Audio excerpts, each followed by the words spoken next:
சொல்லுங்க சார். இப்போ மணிப்பூருடைய பிரச்சனைக்கு என்னதான் முடிவு? எப்போ ஆரம்பிச்ச பிரச்சனை இவ்வளோ தூரம் போய்கிட்டு இருக்கு? பிரச்சனைன்னு சொல்லியதுக்கப்புறம் முடிவு அவ்வளோ சீக்கிரம் வராது. முதல் பாயிண்ட்டு. ஏன்னா இது அரசியலில் உங்களுக்கு தெரிஞ்சிருக்கும், எவ்வளோக்கு எவ்வளோ பிரச்சனை வலுக்குதோ அவ்வளோக்கு அவ்வளோ அரசியல்வாதிகளுக்கு நல்லது.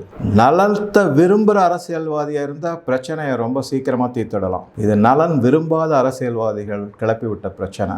இது உள்நாட்டு பிரச்சனை மட்டும் கிடையாது, பல வெளிநாடுகள் இதில் இன்வால்வ் ஆகியிருக்காங்க அப்படிங்கிறத நம்ம பார்க்கலாம். எந்தெந்த நாடுகள் அப்படின்னு பார்த்தோம்னா, முதல்ல எப்போவுமே உலகத்தில் எங்கேயுமே அமைதி இல்லாமல் ஒரு கலவர நிலையை தூண்டி விட்டு அதில் குளிர்காயிறது அப்படிங்கிறது அமெரிக்கா தான். அமெரிக்காவினுடைய டீப் ஸ்டேட் அப்படின்னு சொல்லுவாங்க. அது மாறிக்கிட்டே இருக்கும். அந்த டீப் ஸ்டேட்டில் இருக்கிற மெம்பர்ஸ் மாறிக்கிட்டு இருப்பாங்க, ஆனால் டீப் ஸ்டேட் மாறாது. அதை இயக்கிறது சிஐஏ.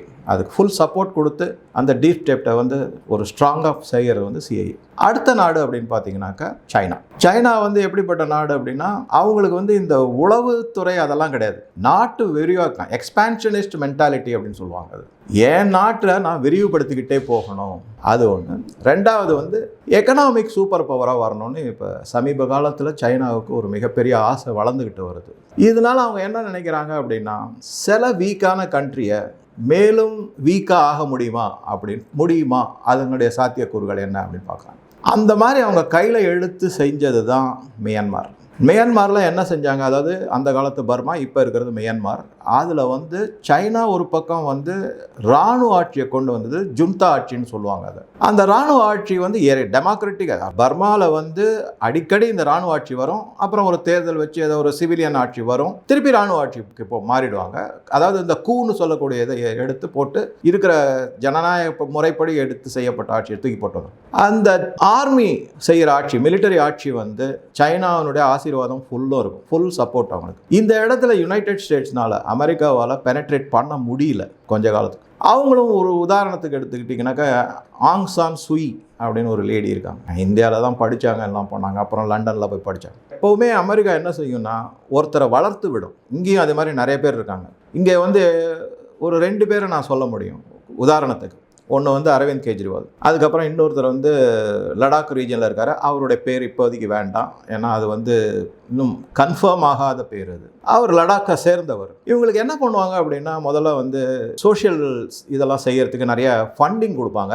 அந்த மாதிரி சோஷியல் ஆர்கனைசேஷன் வைப்பாங்க. கபீர்னு, இப்போ அரவிந்த் கெஜ்ரிவால் கபீர்னு ஒரு இது வச்சுருந்தாரு. அதை வச்சு அவங்க நிறையா சோஷியல் ஆக்டிவிட்டீஸ்லாம் இன்வால்வ் ஆவாங்க. ஏழைகளுக்கு உதவுறது, படிப்பு சொல்லித்தரது, இது மாதிரிலாம் ஏதாவது செய்வாங்க. மெடிக்கல் கேம்ப் வைக்கிறது, அப்படின்னு கொஞ்சம் கொஞ்சமாக வளர்த்து ஒரு ஸ்டேஜில் அவருக்கு ஏதாவது ஒரு அவார்டு கொடுப்பாங்க. உதாரணத்துக்கு இந்த மேக்ஸசாய் அவார்டு அப்படிங்கிறது, அது பிலிப்பைன்ஸ்லேருந்து கொடுக்குறது. மேக்ஸசாய் அவார்டு வந்தவுடனே கொஞ்சம் உலகத்தினுடைய வெளிச்சம் அவர் மேலே பட ஆரம்பிக்கும். அதுக்கப்புறமா நோபல் பரிசுக்கே ரெக்கமெண்ட் பண்ணாலும் கூட பண்ணுவாங்க. அந்த மாதிரி நோபல் பரிசுக்கு ரெக்கமெண்ட் பண்ணி கிடைச்சது தான் இந்த முகமது யூனுஸ், இப்போ தற்காலிக அதிபராக பங்களாதேஷில் இருக்கிறவர். அவருக்கும் மேக்ஸசாய் அவார்டு கொடுத்துருக்காங்க. இது மாதிரி வந்துக்கிட்டே இருக்கும்போது ஆங் சான் சூயிக்கு மேக்ஸசாய் அவார்டு கொடுத்தாங்க, பர்மாவில் நான் சொல்கிறேன் இவங்களுக்கு.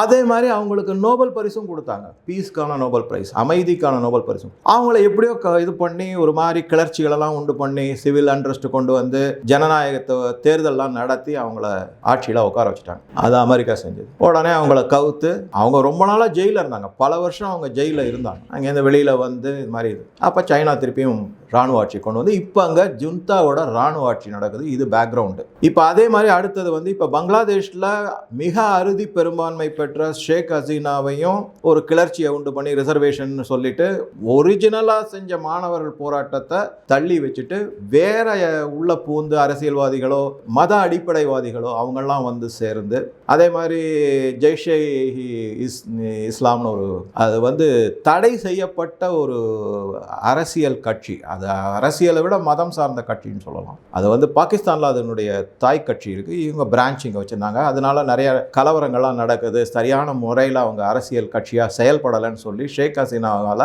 அவங்க பேன் பண்ணப்பட்டாங்க. போன எலெக்ஷனில் அவங்க பேன் செய்யப்பட்டாங்க. பல பேர் வாலண்டியராகவே எலெக்ஷனில் பார்ட்டிசிபேட் பண்ணாலும் அது இந்த டீப் ஸ்டேட்டினுடைய அட்வைஸ் படி செய்யப்பட்டது. இப்போ அதில் அவங்கள நிறைய பேர்லாம் அரெஸ்ட் பண்ணவங்க எல்லாருமே ஓவர் நைட் எல்லாரையும் ரிலீஸ் பண்ணி இப்போ அவங்க தான் போராட்டத்திலலாம் நிறைய ஈடுபடுறாங்க. அவங்க இதை எங்களுக்கு எதுக்கு எலெக்ஷன் பாகிஸ்தான் வந்து நீங்கள் நேரடியாக வந்து இஸ்லாமிக் கண்ட்ரின்னு ஷரியாலா கொண்டு வந்துருங்கன்ற மாதிரி லெவலில் பேச ஆரம்பிச்சிட்டாங்க. இப்போ பாகிஸ்தான் அவங்களோட நல்ல கனெக்ஷனில் இருக்காங்க. அவங்களுடைய மெயின் எய்ம், பாகிஸ்தானுடைய மெயின் எய்ம் என்னன்னு எல்லாருக்குமே தெரியும். இந்தியாவை எப்படியாவது டீஸ்டெபிலைஸ் பண்ணணும் அப்படிங்கிறது தான். அப்போ வந்து என்ன ஆகுதுன்னா, இப்போ ரீசெண்டாக நம்ம தெரிஞ்சிருக்கோம், எல்லாரும் படிச்சிருப்பீங்க, $200 மில்லியன் பாகிஸ்தானுக்கு எய்டு உதவி கொடுத்துருக்கு அமெரிக்கா. அந்த உதவி எதுக்காக கொடுத்தாங்கன்னு பார்த்தா, இப்போ நடக்கிற கலவரங்கள் இதை வச்சு பார்க்கும்போது அந்த பணம் எங்கே போகுது அப்படிங்கிறது தெரியுது. இப்போ நம்ம மணிப்பூருக்கு வருவோம். மணிப்பூரினுடைய ஜியாகிரபி பார்த்தீங்கன்னா, ஒன்று வேலி, எப்படி எக்ஸாக்டாக காஷ்மீர் மாதிரியே, ஒரு பக்கம் மலை ஹில்லி ஏஜ் ரீஜன், இன்னொன்று வந்து வேலி, காஷ்மீர் வேலி, ஜம்மு. இது 2 இன மக்கள் வாழறாங்க, அது எல்லாருமே தெரிஞ்சிருக்கும். ஒன்று வந்து மெய்த்தி, அவங்க எல்லாமே இந்து மதத்தை சேர்ந்தவங்க. குக்கீஸ், அவங்க வந்து கிறிஸ்டியன் மதத்தை சேர்ந்தவங்க. இந்த குக்கீஸ் வந்து அவங்க ஒரிஜினலாக நேட்டிவ் ஆஃப் மணிப்பூர் கிடையாது. சில பேரை தவிர மெஜாரிட்டி அவங்க வந்து 1947க்கு முன்னாடி மியான்மார் எல்லாம் ஒன்றா தான் இருந்த இடம் அது. அப்போ வந்து பர்மா அதெல்லாம் கிட்டத்தட்ட பிரிட்டிஷருடைய ராஜில் தான் இருந்தது. அங்கேருந்து கன்வர்ஷன் பண்ணப்பட்டு இந்த மணிப்பூரில் இருக்கிற மலையக பகுதிகளில் அவங்க வாழ வச்சாங்க. அதுதான் அதனுடைய பேக்ரவுண்டு. அதே மாதிரி மெய்த்தீஸ், த ஹிந்துஸ் வந்து கீழே வேலியில் வாழ்ந்துக்கிட்டு இருந்தாங்க. இவங்களுடைய விவசாயம் அவங்களுக்கு விவசாயம் தான். ஆனால் காலப்போக்கில் வந்து அவங்க நிறையா வந்து ஓபிஎம் கல்டிவேஷன், கஞ்சா கல்டிவேஷன்லாம் ஈடுபட்டிருந்தாங்க. இதை நான் சொல்லலை, ராஜ்நாத் சிங் வந்து பார்லிமெண்ட் ஃப்ளோர்லேயே சொல்லியிருக்காரு, ஆயிரக்கணக்கான ஏக்கர் நிலங்களை பாப்பி கல்டிவேஷன் சொல்லுவாங்க. இந்த பாப்பியிலேருந்து தான் அதை வந்து இப்போ அதை ஒரு பூ மாதிரி இருக்கும், அதை எடுத்து அதுலேருந்து தான் ஓபிஎம் தயாரிக்கிறது. வெரி டேஞ்சரஸ் ட்ரக் அது. அஃப்கோர்ஸ் சிந்தட்டிக் ட்ரக் கிடையாது, இருந்தாலும் டேஞ்சரஸ். சிந்தசைஸ் செய்யப்பட்ட ட்ரக் அது, நேச்சுரலாக வரது. அதை நாங்கள் அழிச்சிருக்கோம் அப்படின்னு. இந்த மணிப்பூரினுடைய ஜியாகிரபி பார்த்தீங்கன்னாக்கா, பர்மாவை சுற்றி மெயினாக ஒரு 4 இது இருக்குது. அதாவது மியான்மாரை சுற்றி, அதில் ஒன்று மணிப்பூர், இன்னொன்று வந்து மேகாலயா, அப்புறம் கொஞ்சம் அருணாச்சல் பிரதேஷ், இவங்களாம் இருக்காங்க. அதே மாதிரி பங்களாதேஷை சுற்றியும் நம்மளுடைய வெஸ்ட் பெங்கால் இருக்குது, அப்புறம் இந்த திரிபுரா இருக்குது, இதெல்லாமும் இருக்குது. அதே மாதிரி மயன்மாரில் வந்து இந்த 4 இந்தியன் ஸ்டேட்டை சுற்றி பார்டராக இருக்குது. இப்போ எந்த மாதிரி ஒரு பரப்புரையும் கையில் எடுக்கப்பட்டிருக்கு அந்த மாதிரி நீங்கள் பார்த்தோம்னா, முதல்ல வந்து கலவரத்தை தான் ஆரம்பிக்கும்.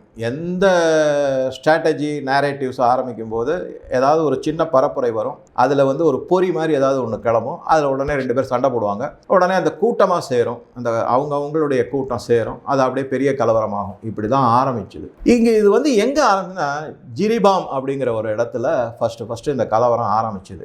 எதுக்காக ஆரம்பிச்சுது அப்படின்னா, இந்த மலை மேலே இருக்கிற குக்கீஸை வந்து அவங்க கிறிஸ்டியன், அவங்களுக்கு வந்து அந்த காலத்திலேயே அவங்கள ட்ரைபல்ஸ் அப்படின்னு ஒரு கேட்டகரியில் கொண்டு வந்து, ஷெட்யூல்டு ட்ரைபல்ஸ் அந்த கேட்டகரியில் கொண்டு வந்து ரிசர்வேஷன் கொடுக்கப்பட்டது.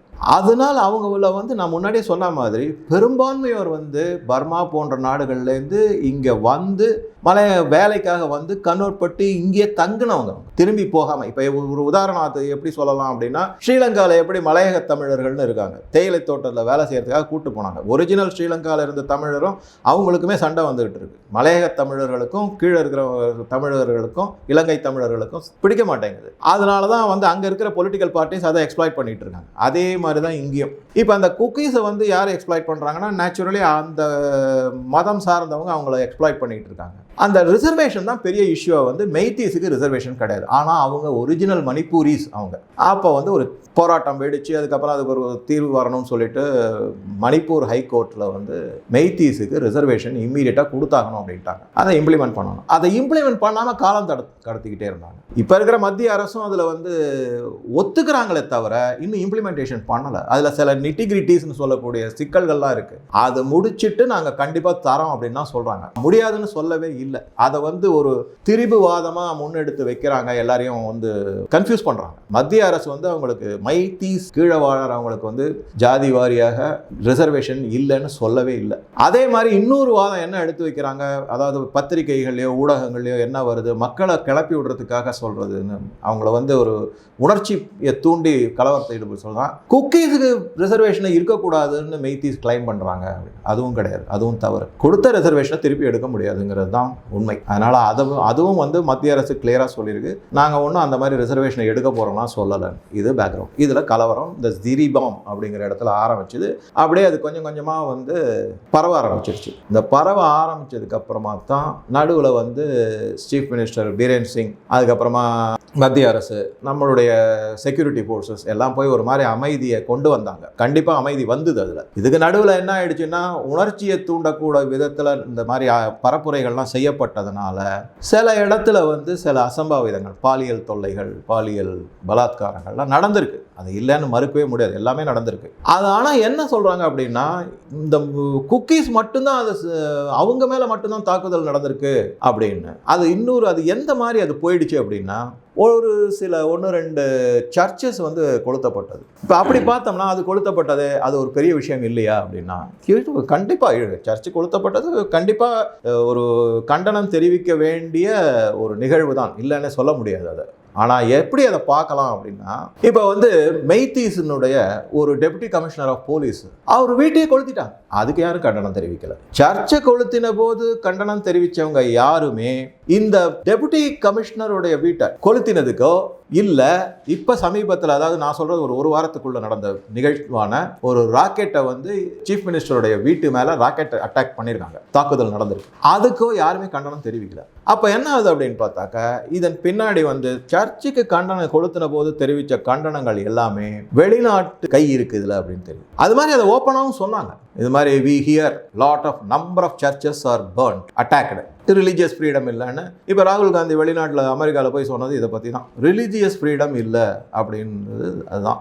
ஸோ இந்த மாதிரி எல்லாம் அங்கே நடந்துக்கிட்டு இருக்கும்போது இந்த விடாமல் என்ன பண்ணியிருக்காங்க அப்படின்னா, மேலும் மேலும் ஆயுதங்கள் எல்லாம் யூஸ் பண்ணி கலவரத்தை நிறுத்த விடாமல், அமைதி திரும்ப விடாமல், சாதாரணமாக கல் அடிக்கிறது, இது பண்ணுறது, அந்த மாதிரி தீ வச்சு கொளுத்துறது, அப்புறம் எங்கேயோ 1-2 பிஸ்டல் வச்சு சுடுறதுங்கிற இன்சிடென்ட் எல்லாம் போய் இப்போ எந்த லெவலுக்கு வந்திருக்குன்னா, ட்ரோன் வந்து வெடிபொருள்களை வந்து அள்ளி தெளிச்சிருக்காங்க வேலியில். இது எல்லாமே மெய்த்தி ஏரியாவில் விழுந்ததாக தான் அங்கே இருக்கிற டெபுட்டி கமிஷனர் ஒருத்தர், அவர் பேர் கூட கிருஷ்ணகுமார், அவர் சொல்லியிருக்காரு இந்த மாதிரிலாம், இந்த மாதிரி அட்டாக் பண்ணியிருக்காங்க. இது வந்து அதாவது இந்த இன்சிடென்ட்ஸு அதனுடைய சீக்வன்ஸ்னு சொல்லுவாங்களே, அதை பற்றி படித்து பார்க்கும்போது இது வந்து குக்கீஸ் தான் செஞ்சுருக்காங்கன்னு தெரிய வருது அப்படின்னு அவர் ஸ்டேட்மெண்ட்டே கொடுத்துருக்காரு, Krishnakumar deputy commissioner of police. ஆனால் அந்த குக்கீஸ் வந்து அதை மறுத்துருக்காங்க, நாங்கள் ஒன்றும் அதெல்லாம் செய்யவே இல்லை அப்படின்னு சொல்லிட்டு.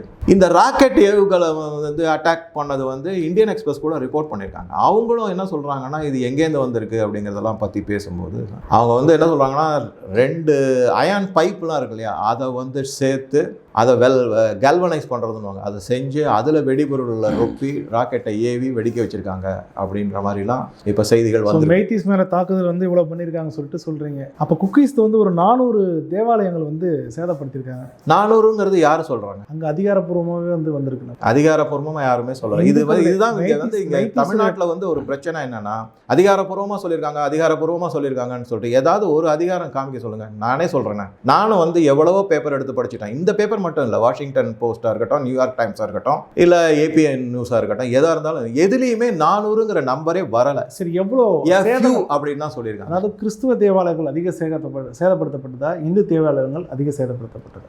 இதை வந்து நம்பரை பார்க்காதீங்கன்னு தான் நான் சொல்கிறேன். நான் இல்லை, இதை நம்பரா பாருங்க. நான் என்ன சொல்ல வரேன்னா, இப்போ இந்து தேவாலயங்கள் நிறைய சேதப்படுத்திருக்கு அப்படின்னா உடனே எல்லாருக்கும் கிறிஸ்டியன்ஸ் மேலே கோபம் வரும். அது தவறு. நம்ம கோபம் யார் மேலே இருக்கணுங்கிறத நம்ம முதல்ல புரிஞ்சுக்கணும். It is not against Christian. நல்லா புரிஞ்சுக்கோங்க, கிறிஸ்டியன்ஸுக்கு அகேன்ஸ்டாக நம்ம கோபமே கிடையாது.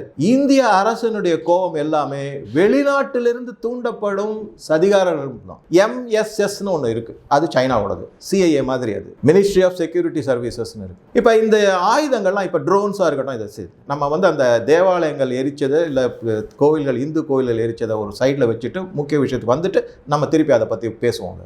Drones வந்திருக்குன்றாங்க, rockets வந்திருக்குன்றாங்க. அதுக்கப்புறம் நான் ஒரு லிஸ்ட் ஆஃப் ஆர்ம்ஸ் அண்ட் அம்யூனிஷனை சொல்கிறேன் பாருங்க. Large cache of arms and அம்யூனிஷனை வந்து பிடிச்சிருக்காங்க இப்போ ஒரு வாரத்துக்கு முன்னாடி. அதில் வந்து ஸ்னிப்பர் ரைஃபிள்ஸ், சாதாரண உங்களுக்கு எங்களுக்குலாம் கிடைக்காது.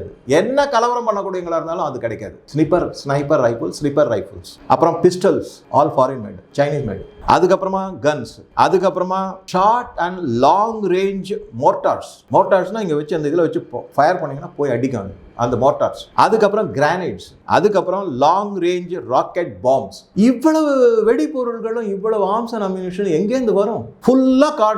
மணிப்பூரில் வந்து உங்களுக்கே தெரிஞ்சிருக்கும் எப்போ ஆரம்பிச்சது இது? 2023 இப்போ கிட்டத்தட்ட ஒரு வருஷம் ஆக போகுது. ஒரு வருஷத்துக்கு மேலே ஆயிடுச்சு. ஒரு வருஷம் 1.25 வருஷம் ஆயிருக்கு. அரௌண்ட் ஆகஸ்ட் 2023 இந்த கலவரம் ஸ்மால் ஸ்கேல் லெவலில் ஆரம்பிச்சது. இன்னைக்கு இங்கே வந்து நிற்குது. இவ்வளவு அப்போ வந்து என்ன ஆயிருக்கும்? ஆட்டோமேட்டிக்காக அங்கே செக்யூரிட்டி டைட்டன் பண்ணியிருப்பாங்க. கரெக்டாக செக்யூரிட்டி டைட்டன் பண்ண உடனே இவ்வளோ பெரிய ஆர்ம்ஸ் அண்ட் அம்யூனிஷன்லாம் எப்படி வந்தது அப்படின்னா, அங்கே தான் வந்து இந்த எம்எஸ்எஸ் வருது. எம்எஸ்எஸ் அப்படிங்கிறது வந்து ஒரு உளவு ஸ்தாபனம், சைனா நாட்டினுடையது, அவங்க கவர்மெண்ட்டோடது, பீப்புள்ஸ் ரிப்பப்ளிக் ஆஃப் சைனாவோட உளவு ஸ்தாபனம். அது ஆக்சுவலாக மினிஸ்ட்ரி ஃபார் செக்யூரிட்டி அண்ட் சர்வீசஸ்னு தான் இருந்தது. ஆனால் அவங்க சிஐஏ மாதிரி வேலைகள்லாம் பண்ணுறாங்க. ஆனால் பேரை வந்து மேம்போக்காக நாங்கள் உளவாளிகள் இல்லைங்கிற மாதிரி வச்சுட்டு இருக்காங்க. அது அவ்வளோதான். அது அந்த எம்எஸ்எஸ் வந்து என்ன பண்ணுறாங்க அப்படின்னா, நேபாளில் உங்களுக்கு தெரியும் சைனாவோட ஆதிக்கம் நிறையா இருக்குன்னு உங்களுக்கு தெரிஞ்சிருக்கும். மியான்மார்லேயும் ஜுந்தா ஆட்சிங்கிற, அதாவது ராணுவ ஆட்சி வந்து சைனாவோடது. ஸோ அவங்க என்ன பண்ணுறாங்க அப்படின்னா, நேபாளில் இருக்கிற ட்ரேடர்ஸை மியான்மாருக்கு அனுப்பிட்டு அங்கிருந்து வந்து இவங்க மணிப்பூருக்கு வராங்க. இவங்க வந்து ட்ரேடர் அப்படிங்கிற பாஸ்போர்ட் விசாவில் எடுத்துகிட்டு வராங்க. அந்த மாதிரி வரும்போது அவங்க ட்ரேடராக கொண்டு வர பொருள்களில் இந்த மாதிரி வெடிமருந்துகள் இருக்குது அப்படிங்கிறத கண்டுபிடிச்சிருக்காங்க. கண்டுபிடிச்சு ஒரு சில விஷயத்தை மட்டும் வெளியில் விட்டுருக்காங்க. ஏன்னா முழுசையும் விட முடியாது. விழுந்துச்சுன்னா அந்த ரூட் அடைச்சிட்டு வேற ரூட்டு கண்டுபிடிச்சி கொண்டு வரப்படும். அது அதனால இது ஒரு பாயிண்ட். ஃப்ரீ மூவ்மெண்ட் ரெஜிம்னு ஒன்று இருக்குது அந்த ஏரியாவில். அது என்ன அப்படின்னா, இந்தியாவுக்கும் பங்களாதேஷ், மியான்மார் அதுக்கெல்லாம் வந்து பார்டர் ரொம்ப வெரி போரஸ் பார்டர்னு ஈஸியாக நுழைஞ்சு வெளில வரணும். அதில் பெரும்பாலும் ஸ்மார்ட் வேலி அமைச்சாச்சு. இன்னும் கொஞ்சம் பாக்கி இருக்குது. அந்த ஃப்ரீ மூவ்மெண்ட் ரெஜிமையும் எடுத்தாச்சு, எஃப்எம்ஆர் அதையும் எடுத்தாச்சு. அதுக்கெல்லாம் சண்டை போட்டுட்டு இருக்காங்க. மிசோராம்லையும் சண்டை போடுறாங்க, அது திருப்பி கொண்டு வரணுன்றாங்க. இவங்களும் சொல்கிறாங்க, எல்லாரும் சொல்லிட்டு இருக்காங்க. அது ஒரு பக்கம், அது ஒரு பக்கம் இருக்குது. ஆக மொத்தம் பார்டர் வந்து ஃபுல்லாக இன்னும் க்ளோஸ் பண்ணலை. பங்களாதேஷில் நிறைய இடத்துல பண்ணிட்டாங்க, அங்கே இன்னும் பல இடங்கள் இருக்குது. மியான்மார்லேயும் மணிப்பூர்லேயும் என்னென்னா பார்டர் போரஸ் பார்டர். அதை தவிர என்னன்னா, இங்கே தான் நம்ம முக்கியமான பார்க்கணும். பர்மாவில் இருக்கிற பலர், மியான்மார், மிசோராம், அதுக்கப்புறம் அருணாச்சல் பிரதேஷ், நான் முன்னாடியே சொன்னவங்க, இவங்களுக்கெல்லாம் வந்து ரிலேஷன்ஸ் இருக்குது, மக்களுக்குள்ளே இருக்கிறது. அவங்களாம் ஒரு இனமாக இருக்காங்க. இங்கேருந்து பொண்ணு கொடுக்கறது, பொண்ணு வாங்குறது, இந்த மாதிரி பல விஷயங்கள்லாம் அதில் இருக்குது. அப்படி இருக்கும்போது இவங்க ஃப்ரீயாக அங்கே போயிட்டு திரும்பி வரதோ, அவங்க இங்கே உள்ளே வரதோ நடந்துக்கிட்டு தான் இருந்தது. அதுக்காகத்தான் அந்த ஃப்ரீ மூவ்மெண்ட் ரெஜிமே கொண்டு வந்தது. ஓகே, இப்போ அதை க்ளோஸ் பண்ணியாச்சு. நீ இனிமேல் பர்மிஷன் இல்லாமல் அங்கே போக முடியாது. அந்த ஃப்ரீ மூவ்மெண்ட் ரெஜிம்னா பர்மிஷன் கிடையாது, ஒன்றும் கிடையாது. நீங்கள் பாட்டு கிராஸ் பண்ணி அங்கே போகலாம், 15 நாள் இருக்கலாம், திருப்பி வந்துடலாம். அதே மாதிரி அவங்க இங்கே வந்து 15 நாள் இருந்துட்டு திருப்பி போகணும். இப்போ அதை க்ளோஸ் பண்ணியாச்சு. இருந்துமே பார்டர் க்ளோஸ் பண்ணிட்டாங்கன்னா இப்போ நான் பாஸ்போர்ட் எடுத்து தான் போனோம்னா, ஆமாம் பாஸ்போர்ட். ஏன்னா அது ஒரு தனி கண்ட்ரி, இது ஒரு தனி. உனக்கு உறவு இருக்கலாம். இப்போ நமக்கே சொல்கிறேனே, இங்கே எத்தனையோ பேருக்கு வந்து அமெரிக்காவில் உறவுகள்லாம் இருக்கலாம். அதுக்காக எனக்கு வந்து நீ இங்கேருந்து ஃப்ரீயாக நான் போயிட்டு வருவேன், பாஸ்போர்ட் விசாலாம் இல்லாமல் நான் போயிட்டு வரேன்னு சொல்ல முடியுமா? அது ஒரு லாஜிக்காக திங்க் பண்ணணும், மக்களும் திங்க் பண்ணணும். முன்னாடி இருந்த அரசு அதை செய்யலை அப்படின்னா அதுக்கு காரணங்கள் வேற ஏதாவது இருந்திருக்கலாம். அதை இப்போ நம்ம கண்டுபிடிக்க வேண்டிய அவசியமும் இல்லை. அது என்ன காரணம், ஏன் செஞ்சாங்கன்றது பாஸ்ட் இஸ் கான். இப்போ ப்ரெசென்ட் என்ன பிரச்சனை அதை சால்வ் பண்ணுறதுக்கு பார்க்கணும். ஸோ அதை மூவ் பண்ணுறது அது மாதிரி தடுத்துருக்காங்க. இந்த மாதிரி போரஸ் பார்டர் இருக்கனால இவங்க என்ன பண்ணுறாங்கன்னா, இந்த ட்ரேடர்ஸ் வராங்க, சைனாவில் கொடுக்கப்பட்ட ஆர்ம்ஸு அங்கேருந்து வந்து இதை வந்து மியான்மாரில் டெலிவர் பண்ணிடுறாங்க. அதுக்கப்புறம் மியான்மாரில் இருக்கிறவங்க வந்து மணிப்பூரோட கான்டாக்ட் வச்சுக்கிட்டு ஆயுதங்களை கடத்தி உள்ளே கொண்டு வராங்க. இதுதான் இது வரைக்கும் நடந்துட்டு இருந்திருக்கு. அதனால தான் என்ன பண்ணிட்டாங்க அப்படின்னா, ஆயுதங்களை வச்சு போர் நடத்துறது அதிகமாகிடுச்சு. இப்போ அது மாதிரி ஆயிடுச்சு. கிட்டத்தட்ட ஒரு வார் நிலைக்கு வந்திருக்கு மணிப்பூர் அப்படிங்கிறாங்க. உள்நாட்டு கலவரத்தை ஏற்படுத்துறது வழி. ஆமாம், இது உள்நாட்டு கலவரத்தை வந்து உங்களுக்கு எந்த மாதிரி அப்படின்னா, ஒரு உதாரணத்துக்கு சொல்ல, எப்படிலாம் வராங்கன்னு பாருங்களேன். முதல்ல வந்து கலவரம் நடந்தது, அப்புறம் ஒரு ஃபோர்ஸஸ்லாம் அங்கே போய் உட்கார வச்சாங்க, எல்லாம் செஞ்சாங்க. அதுக்கப்புறம் அது கொஞ்சம் ஒரு மாதிரி அமைதி நிலைக்கு வந்தது. என்னடா இது அமைதி நிலைக்கு வருது, எலெக்ஷன் வருது, இது ஒரு பேச்சு பொருளாக ஆக்கணும் அப்படின்னு சொல்லிட்டு திருப்பி கலவரத்தை உண்டு பண்ணாங்க. அதை அணைய விடாமல் பார்த்துக்கிறாங்க. அணைய விடாமல் பார்த்துக்கும் போது இப்போ ஒரு எக்ஸாம்பிள் சொல்லணும்னாக்கா, முன்னாள் கவர்னர், அவங்க பேர் வந்து அனுசூயா உய்கேன்னு ஒரு லேடி. அவங்க வந்து முன்னாள் கவர்னராக இருந்தாங்க. இப்போ இருக்கிற கவர்னர் வந்து பிஜேபியினுடைய கவர்னர், முன்னாள் காங்கிரஸ்னுடைய. அவங்க வந்து என்ன சொல்லியிருக்காங்கன்னா, மோடி, பிரைம் மினிஸ்டர் மோடி, அப்புறம் சீஃப் மினிஸ்டர் இந்த பிரேன் சிங், இவரெல்லாம் ரிசைன் பண்ணணும் அப்படின்னு முன்னாள் கவர்னர் அனுசூயா உய்கேன்னு ஒருத்தவங்க சொல்லியிருக்காங்க. இது ஒரு பக்கம். அதை தவிர உடனே என்ன பண்ணிருக்காங்கன்னா, மற்ற சில பாலிட்டிஷியன்ஸ்லாம், சென்ட்ரல் கவர்மெண்ட்டில் இருக்கிற பாலிட்டிஷியன்ஸ் எல்லாமே மோடிக்கு வந்து ஒன்று தான் தெரியும், என்ஐஏ அஜித் தோவலை வச்சுக்க வேண்டியது, அதுக்கப்புறம் சிபிஐ இதை வச்சுக்கிட்டு எல்லாரையும் மிரட்டிக்கிட்டு இருக்காங்க. அவங்க ஒன்றும் ஆக்ஷனே எடுக்கலை. ஆக்சுவலாக அப்படி கிடையாது. மணிப்பூர் விவகாரத்தில் வந்து ஒரு இந்து இயக்கம் தலையிடக்கூடாதுன்னு ஸ்ட்ரிக்டாக வார்ன் பண்ணி அவங்க, அதனால தான் வந்து அஜித் தோவலை என்ன சொன்னார், அவங்க இன்டர்ஃபியர் பண்ணுறதா இருந்தாக்க நம்ம கொஞ்சம் ஆற போட்டு அப்புறமா செய்யலாமா அப்படின்னு கேட்டதுக்கு இல்லை அவங்க பண்ண மாட்டாங்கன்னு நான் உத்தரவாதம் தரேன்னு சொல்லி அனுப்பியிருக்காங்க. அதுக்கப்புறமா தான் அங்கே போய் பல விதத்தையும் அவர் கண்டுபிடிச்சிருக்காரு. எப்பயுமே ஒரு பிரச்சனைக்கு ஆணிவேர்னு ஒன்று இருக்கும், அதை கண்டுபிடிச்சா தான் அதை அடக்க முடியும். இப்போ அந்த ஆணிவேர் யார் அப்படின்னு தெரிஞ்சு போச்சு. ஒன்று சைனா, இன்னொன்று யூஎஸ் அப்படிங்கிறது தெரிஞ்சு போச்சு.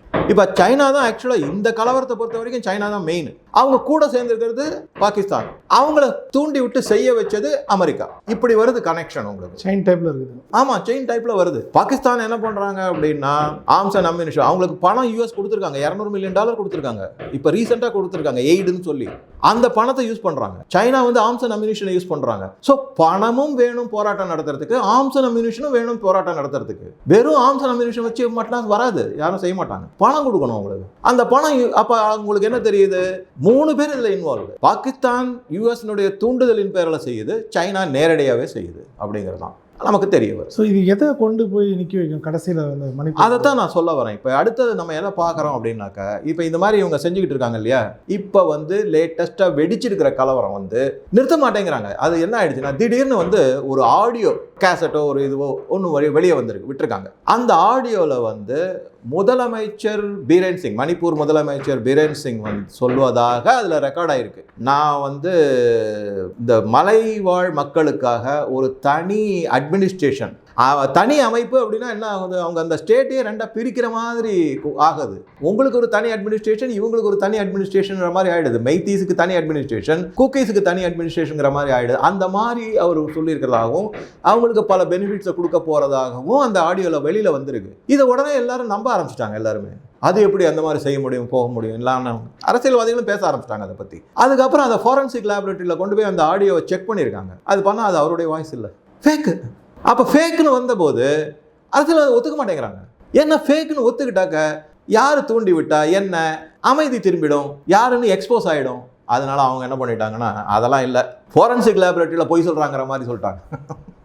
என்ன செய்ய முடியும், அந்த மாதிரி இருக்குது. இப்போ அப்படி இருக்கும்போது இதை வந்து இந்த குக்கீஸை ஒத்துக்கலை, இல்லை முடியாது அப்படின்னு சொல்லிட்டு அதை வந்து இந்த கபில் அப்படின்னு கபில் அவர் தான் வந்து director general of police inspector. அவரே சொல்கிறாரு, இல்லைப்பா இது மாதிரி இது ஃபேக் வீடியோ, இதை நம்பாதீங்க, இதை இது பண்ணாதீங்க, ஆடியோ இதை நம்பாதீங்கலாம் சொல்லியிருக்காரு. அவர் மாட்டேங்கிறாங்க.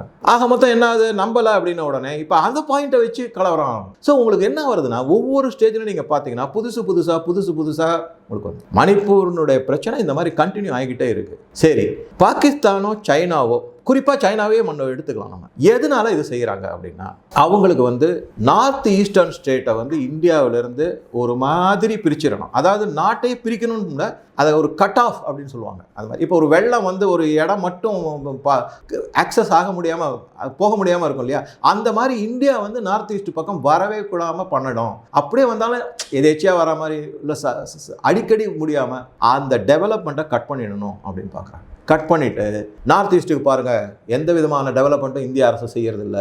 நாங்கள் பாருங்கள் மியான்மரில் ரோடு போட்டிருக்கோம், புதுசாக வந்து இதுக்கு ரயில்வே லைன் கட்டியிருக்கோம், ரயில்வே லைன்லாம் கட்ட ஆரம்பிச்சிருக்காங்க சைனாவோட ஜுன்தாவோடைய ஆட்சியில். இந்த மாதிரி இருக்கும்போது அப்போ என்ன ஆகும் அப்படின்னா, இதை கட் ஆஃப் பண்ணுறதுனால இந்தியாவினுடைய பொருளாதாரத்தை பெரிய அளவில் குறைக்கலாம். மோடி முதல்ல ஆட்சிக்கு வந்தபோது அவர் சொன்னார், என்னுடைய first policy look east policy அப்படின்னு சொன்னார். எல்லாமே நான் கிழக்கு பக்கம், அதனால தான் நார்த் ஈஸ்டர்ன் ஸ்டேட்டில் எல்லாமே அவ்வளவு டெவலப்மெண்ட் நடந்திருக்கு. இன்றைக்கி சிக்கிம்லலாம் ஏர்போர்ட்டே கிடையாது, நான் போயிருக்கேன் சிக்கிம், அங்கே ஏர்போர்ட்டே கிடையாது, இப்போ ஏர்போர்ட்லாம் வந்துருக்கு. அந்த மாதிரி பல இடத்துல ஃபஸ்ட்டு ட்ரெயின் வந்து ஓடி இருக்குங்க நார்த் ஈஸ்ட்டில். வேறு இடத்துல ட்ரெயினே கிடையாது, அசாம் தவிர. அதுவும் அந்த பொங்கைகான் ரிஃபைனரி வரைக்கும் தான் அந்த ட்ரெயின் போகும். அதுக்கப்புறம் டிப்ருகர்னு சொல்லுவாங்க, அது வரைக்கும் தான் போகும். அதுக்கப்புறம் ட்ரெயின் கிடையாது. மேகாலயாலேயோ இல்லை நாகாலாண்டுலேயோ இதில் மேலே அருணாச்சல் பிரதேஷ் கிடையவே கிடையாது ட்ரெயின். இப்போ வந்திருக்கு, கொஞ்சம் ஒன்று ஒன்றா இம்ப்ரூவ் பண்ணிட்டு வராங்க. ரோடெல்லாம் பாருங்கள், அருமையான ரோடு எல்லாம் 4-வே 6-வே ரோட்ஸ் போட்டிருக்காங்க. முன்னாடி ரொம்ப கச்சா ரோடு பார்டர் வரைக்கும் போட்டாச்சு. ஸோ இந்த டெவலப்மெண்ட்டு உங்களுக்கு இல்லைன்னு சொல்லி நார்த் ஈஸ்ட் மக்களை பிரெயின் வாஷ் பண்ணி இந்தியா வேண்டான்னு சொல்கிற லெவலுக்கு கொண்டு வருது ஒரு முக்கியமான காரணம் சைனாவை பொறுத்த வரைக்கும். அடுத்த காரணம் என்ன அப்படின்னா, சைனாவுக்கு வந்து ரூட் வந்து இப்போ வந்து நீங்கள் அவங்க மியான்மரில் ரூட் போட்டாங்க. அதுக்கப்புறம் அங்கேருந்து போனீங்கன்னாக்கா திரிபுரா வந்து அங்கேருந்து உங்களுக்கு வந்து கிழக்கு ஆசிய நாடுகளுக்கு ரோடு வழியாகவே நீங்கள் போகலாம். அதனால் இங்கே ரோடே போடலை, அதுவே செய்ய முடியல. ஆக மொத்தம் என்ன ஆகும்னா, சைனா இங்கே இந்தியாவுக்கு மேலே இருக்குது. இப்படி வந்தீங்கன்னா உங்களுக்கு மியான்மார், அதுக்கு கீழே லாவோஸ், அது இது எல்லா கண்ட்ரியும், கம்போடியா அதெல்லாம் வரும். அது வரைக்கும் நீங்கள் சவுத்து சைனா சி வரைக்கும் ரோடு வழியாகவே வந்துடலாம். அதை கட் ஆஃப் பண்ணிட்டா இது ஈஸியாக இருக்கும் சைனாவுக்கு. அது கூட சேர்ந்து இந்திய பொருளாதாரம் அடிபடும். இதுதான் சைனாவுடைய மெயின் பாயிண்ட். இதை வந்து முறியடிக்கிறதுக்காகத்தான் முதல்லையே யோசனை பண்ணி 2014 ஆட்சிக்கு வந்த உடனே மை பாலிசி லுக் இட் பாலிசின்னு சொன்னது மோடி. இப்போ அமெரிக்கா எந்த இடத்துல வருது சார்? அதுக்கு நல்ல பாயிண்ட். அமெரிக்கா எந்த இடத்துல வருது அப்படின்னா, அவங்களுக்கு வந்து மெடிட்ரேனியன் சீயும் அரேபியன் சீல நிற்க வைக்கப்பட்ட அமெரிக்க கப்பல் தவிர சென்ட்ரல் ஏஷியாலேயோ இல்லை இந்தியா சார்ந்த பகுதி, பாகிஸ்தான், இந்தியா, சைனா, இந்த பர்மா, அதுக்கப்புறம் நார்த் ஈஸ்டர்ன் ஸ்டேட் எங்கேயுமே அவங்களுக்கு வந்து ஃபுட்ஹோல்டு கிடையாது. அவங்களுடைய காலடி கிடையாது. அங்கே மெடிட்ரேனியன் சீல வச்சுருக்காங்க. அவங்க நேவி, ஏர்ஃபோர்ஸ் பேஸ் எல்லாம் இருக்குது. அதுக்கு அடுத்தது நீங்கள் பார்த்தீங்கன்னா கட்டாரில் ஒரு ஏர்ஃபோர்ஸ் பேஸ் இருக்குது. அதுக்கப்புறம் பார்த்தீங்கன்னா அவங்களுடைய போர்க்கப்பல்கள் வந்து இதுகிட்ட நிற்கும். அது வந்து விமானம் தாங்கி கப்பலாகவே இருக்கும். அது வந்து அரேபியன் சீல, கல்ஃப் ஆஃப் ஏமன் இல்லை Gulf of Oman or Persian Gulf அந்த ஏரியாவில் மட்டும்தான் இருக்கும். அரேபியன் சி உள்ளே வராது. அது எதனால் அப்படின்னா, ஈவன் நோமேன்ஸ் லேண்டாக இருந்தால் கூட இந்தியாவுக்கு வந்து அதை அலோவ் பண்ணுறதுல வராது. அவங்களுக்கு இந்த எல்லா ரீஜனையும் கண்ட்ரோல் பண்ணி பார்க்கறதுக்கு ஒரு ஃபுட்ஹோல்டு வேணும். அது எங்கே கிடைக்கும் அப்படின்னா, செயின்ட் மார்ட்டின் ஐலண்ட், பங்களாதேஷ்.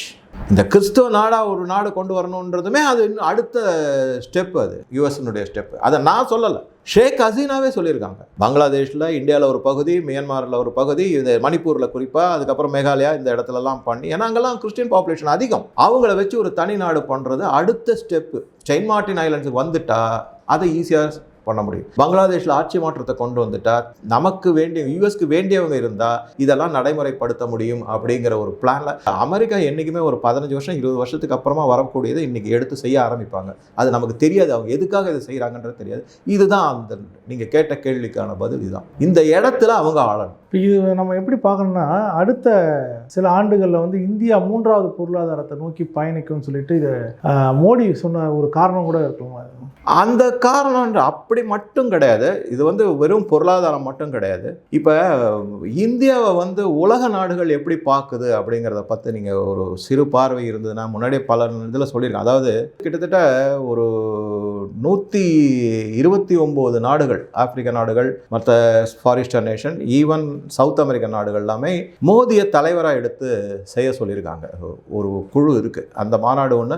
அது வந்து விஷுவல் இதில் தான் வந்தது. அந்த மாநாட்டுப்படி நீங்கள் பார்த்தீங்கன்னா காணொலி மாநாடு தான். அது ஒரு 129 நாடுகள் அதில் கலந்துக்கிட்டாங்க. அவங்க எல்லாருமே என்ன சொல்கிறாங்க அப்படின்னா, இந்த யுஎன்ஓ, வேர்ல்டு பேங்க், ஐஎம்எஃப் இவங்க யாருமே நம்ம எந்த உதவியும் நமக்கு செய்யறதில்ல.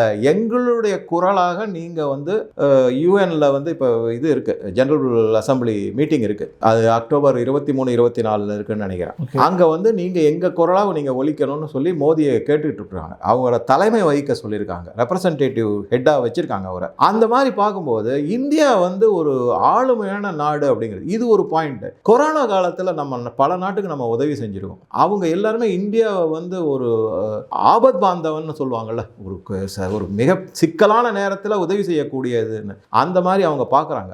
அந்த மாதிரி பார்க்கும்போது இப்போ அமெரிக்காவுக்கோ இல்லை இந்த 5 ஐஸோ இல்லை G7 கண்ட்ரிஸுக்கோ என்னன்னா, இது என்னடா இது வந்து யூஎஸ் தானே எல்லாருக்கும் ஒரு லீடர், இப்போ வேற ஒரு லீடர் ஏஷியாலேருந்து வராங்களே அப்படிங்கிற ஒரு எண்ணம். அதை எப்படியாவது தடுத்து நிறுத்தணுங்கிறது ஒன்று.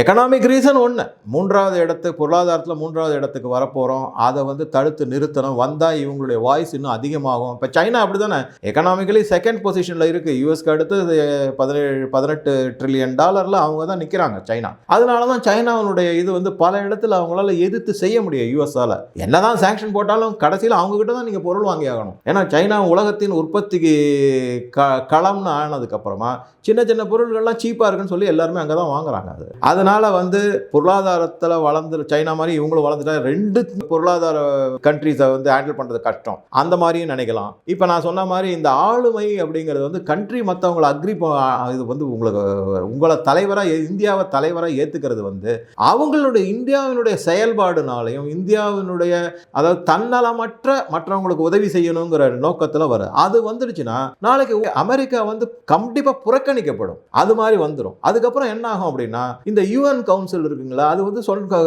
செக்யூரிட்டி கவுன்சிலோ இல்லை ஜெனரல் அசம்பிளியோ எதுவுமே வலுவிழந்து போகும். ஆல்ரெடி வலுவிழந்துகிட்டு இருக்கு, இம்பார்ட்டன்ஸ் குறைஞ்சிக்கிட்டு வருது. ஸோ இதுக்கு முற்றுப்புள்ளி மணிப்பூர் விவகாரத்துக்கு முற்றுப்புள்ளி அப்படின்னா என்ன பண்ண போறாங்க? இது மணிப்பூர் வந்து எப்போ வரும்? இப்போதான் நான் உங்ககிட்ட என்னத்தை சொல்ல வரேன் அப்படின்னா, எத்தனை சர்ச்சு எரிஞ்சது, யாரு எரிச்சாங்க, இல்லை எத்தனை கோவில்கள் இடிக்கப்பட்டது, அது யாரு செஞ்சாங்க, அந்த சர்ச்சைக்குள்ள போனால் இதுக்கு விடிவு வராது.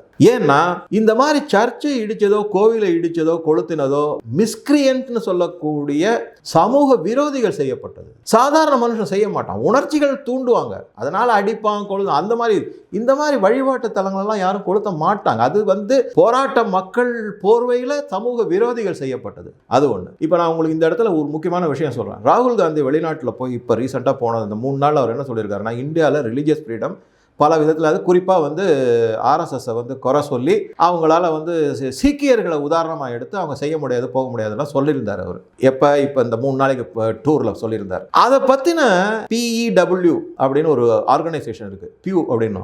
அவங்க வந்து ஒரு ரிசர்ச் பண்ணி கண்டுபிடிச்சிருக்காங்க. இந்தியாவில் மதம் சார்ந்த டாலரன்ஸ் எவ்வளவு இருக்குது அப்படின்னு ஒரு சர்வே பண்ணியிருக்காங்க. சர்ப்ரைசிங்காக இருக்கும் உங்களுக்கு. 14லேருந்து 24% பேர் தான் மதம் சார்ந்த சகிப்புத்தன்மை இல்லாதவர்களாக இருக்காங்க. மற்றவங்க எல்லாம் சகிப்புத்தன்மை. அப்போ 76% உங்களுக்கு வந்து 86லேருந்து 76% வரைக்கும் மத சகிப்புத்தன்மை இருக்கிறவங்களா தான் இருக்காங்க. எல்லாமே ஒத்து போகணும்னு தான் சொல்றாங்க.